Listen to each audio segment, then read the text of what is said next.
ಜನತೆ ಬಿಡುದಿಲ್ಲ ಅಂತೇಳಿ ಈ ಮೂಲಕ ತಮಗ ಹೇಳಿಕ್ಕೆ ಇಚ್ಛೆ ಪಡ್ತಾ ಇದ್ದೇವೆ.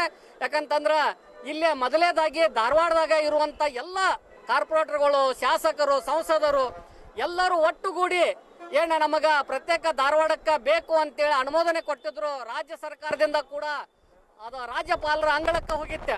ಆದ್ರ ಸಡನ್ ಆಗಿ ಬಿಜೆಪಿಯ ಎಲ್ಲ ಕಾರ್ಪೊರೇಟರ್ಗಳು, ಮೇಯರು, ಕಾರ್ಪೊರೇಟರ್ಗಳು ಹಾಗೂ ಧಾರವಾಡದ ಶಾಸಕರು ಹಾಗೂ ಸಂಸದರು ಇವರೆಲ್ಲರೂ ಕೂಡ ಸಡನ್ ಆಗಿ ನಮಗ ಧಾರವಾಡ ಪ್ರತ್ಯೇಕ ಆಗುವುದು ಬೇಡ ಅಂತೇಳಿ ಏನ ನಿರ್ಧಾರ ತಗೊಂಡಿದ್ದಾರೆ. ಅದಕ್ಕೆ ಸಂಪೂರ್ಣವಾಗಿ ಧಾರವಾಡ ಜನತೆಯ ಹಾಗೂ ಎಲ್ಲ ಸಂಘಟನೆಗಳು ವಿರೋಧವನ್ನು ವ್ಯಕ್ತ ಮಾಡ್ತಾ ಇದ್ದಾರೆ.